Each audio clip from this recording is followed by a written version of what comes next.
My channel my English book. और आज का वीडियो होने वाला है आप लोगों के लिए बहुत ज्यादा इम्पोर्टेंट, क्योंकि आज मैं क्लास 10th और 12th के स्टूडेंट्स को बोर्ड एग्जाम में काम आने वाले कुछ यूजफुल टिप्स देने वाली हूँ। देखिए, एग्जाम के लिए सिर्फ पढ़ना लर्न करना ही सफिशिएंट नहीं है, आपको ये भी पता होना चाहिए कि आपको अपने पेपर को किस तरीके से प्रेजेंट करना है। अगर आपको आते हैं कुछ इफेक्टिव स्टाइल्स अपने पेपर को प्रेजेंट करने के, definitely you gonna score great marks in your exam. But अगर आपने सब कुछ पढ़ लिया है, उसके बाद भी आपको नहीं आता कि पेपर को प्रेजेंट कैसे करते हैं, किस तरीके से अपना पेपर लिख के आना है, तो हो सकता है आपको अपने मार्क्स में कुछ कमी देखने को मिले। तो वीडियो को शुरू से लेकर एंड तक कंप्लीट देखिएगा, एक भी स्टेप आपको मिस नहीं करना है। सो बिगिन करते हैं हमारे फर्स्ट पॉइंट। फर्स्ट पॉइंट में हम बात करेंगे कि आपको अपना पेपर बिगिन कहां से करना चाहिए। बहुत सारे लोगों का ये कहना है कि आपको जो क्वेश्चंस के आंसर आते हैं पहले उनको करो, बाद में उनको करो जो आपको नहीं आते हैं। ठीक है, आप ऐसा कर सकते हो, बट इसमें आप एक बात का ध्यान रखिए। सपोज करो कि आपका क्वेश्चन पेपर 4 सेक्शंस में डिवाइड है और आपने डिसाइड किया है कि आपको पहले सेक्शन डी करना है, लेकिन आपने सेक्शन डी में ये देखा कि 2 क्वेश्चंस ऐसे हैं जिनका आंसर आपको नहीं आता है, बाकी सारे क्वेश्चंस का आंसर आपको आता है। तो ऐसे केस में आपको क्या करना है, ठीक है, आप अपने पेपर को सेक्शन डी से करना बिगिन कर सकते हैं, लेकिन वो जो 2 क्वेश्चन जिनके आंसर आपको नहीं आते हैं उनको भी आप उसी जगह पर करिए जहां पे आपने सेक्शन डी के बाकी क्वेश्चंस किए हैं। आप क्वेश्चंस को लिख करके या फिर उनका क्वेश्चन नंबर लिख करके उनका स्पेस वहां पे छोड़ दो, और जब आपका पूरा एग्जाम हो जाए और आपके पास जो टाइम बचे तब आप करो। एक ही सेक्शन के क्वेश्चंस को पूरे पेपर में बिखरा बिखरा के अलग अलग मत करो, एक ही जगह करो। टिप नंबर 2, देखिए, बहुत सारे स्टूडेंट्स ये भी कहते हैं कि बहुत अच्छी खूबसूरत सी हैंडराइटिंग होनी चाहिए, हैंडराइटिंग पे जो है 5 मार्क्स एक्स्ट्रा मिलते हैं, या फिर खराब हैंडराइटिंग पे मार्क्स कट जाते हैं। देखिए, अच्छी हैंडराइटिंग होने पर एक्स्ट्रा मार्क्स और खराब हैंडराइटिंग होने पर मार्क्स कभी भी नहीं कटते हैं। आपको बस एक बात का ध्यान रखना है कि जो आपकी हैंडराइटिंग है that must be legible, it means readable. आपने ऐसा लिखा हो कि आपका लिखा हुआ कन्वीनियंटली पढ़ा जा सके, इससे अलग आपको राइटिंग पे ज्यादा काम नहीं करना है। टिप नंबर 3, कई बार एग्जाम में क्या होता है कि एग्जाम करते करते कुछ आपका गलत हो जाता है, तो आप कुछ इस तरीके से उसको कट कर देते हैं। आपको ऐसा बिल्कुल भी नहीं करना है। अगर कुछ आपका गलत हो गया है, डोंट वरी, आपको क्या करना है, सिर्फ एक सिंगल लाइन से उसको कट करना है। ये स्क्रिबल वाला काम तो बिल्कुल भी नहीं करना है। टिप नंबर 4, देखिए, बहुत सारे स्टूडेंट्स ऐसे भी होते हैं जो सोचते हैं कि मैं जितने ज्यादा पेज भरूंगा मुझे उतने ही ज्यादा मार्क्स मिलेंगे, और ज्यादा पेज भरने के चक्कर में वो क्या करते हैं, इतना खुला खुला लिखना शुरू कर देते हैं कि एक लाइन में एक अल्फाबेट यहाँ तो दूसरा यहाँ तो तीसरा यहाँ। ये काम आपको बिल्कुल भी नहीं करना है। जितना कन्वीनियंटली एक लाइन में आपके अल्फाबेट आए आपको उतने ही लिखने हैं, जबरदस्ती उनको खुला खुला करके या फिर लाइन स्किप कर करके अपनी शीट के पेजेस को नहीं भरना है, क्योंकि जो इवैल्यूएटर है वो ये सारी चीजें जानता है, वो भी ये सारे ट्रिक्स जानता है।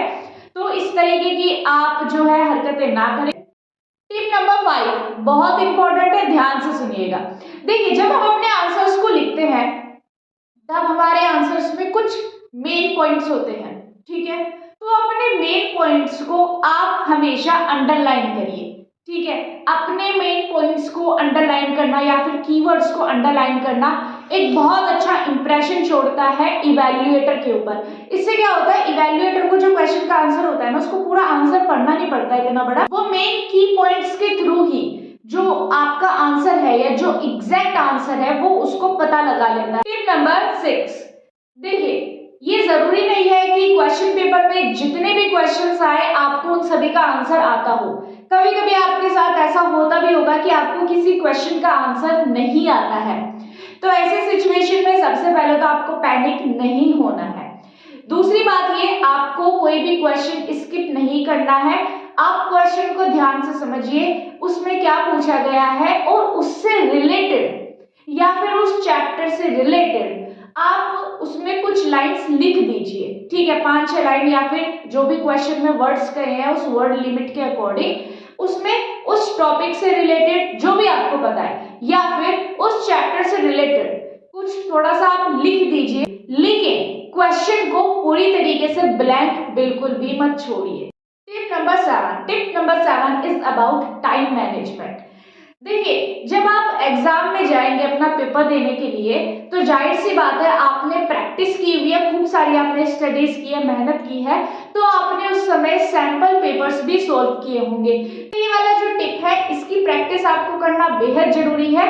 आपको क्या करना है, सैंपल पेपर्स को, ठीक है, घड़ी के अनुसार घड़ी देखते हुए सॉल्व करना है। पूरी कोशिश करें कि आपका पेपर अगर 3 घंटे का है तो 3 घंटे के अंदर अंदर ही आप अपने सैंपल पेपर्स को भी सॉल्व कर लें। इसकी प्रैक्टिस आपको बहुत अच्छे से आनी चाहिए कि आप बिल्कुल टाइम के अकॉर्डिंग ही अपने पेपर को फिनिश करें, कोई क्वेश्चन आपका छूट ना जाए टाइम की कमी की वजह से। Tip number 8, visual representation.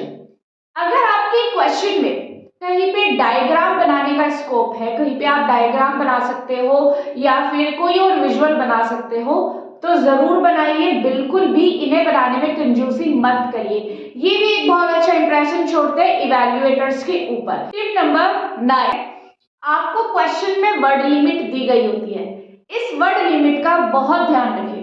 अगर आपसे मांगा गया है कि आपको इस क्वेश्चन का आंसर 150 वर्ड्स में देना है तो इट मीन्स 150 वर्ड्स में ही देना है।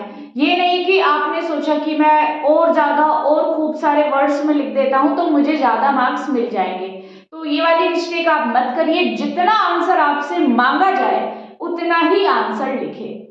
टिप नंबर 10 ये है कि जब आपका पेपर हो जाए हमेशा अपने पेपर को आप 10 मिनट्स पहले कर लीजिए। इन्विजिलेटर आपकी कॉपी लेने आए उससे 10 मिनट्स पहले आप अपना पेपर कर लीजिए। अब उन 10 मिनट्स में आपको क्या करना है, रीचेक योर पेपर। आपको अपने पेपर को, अपनी आंसर शीट को पूरी तरीके से रीचेक करना है।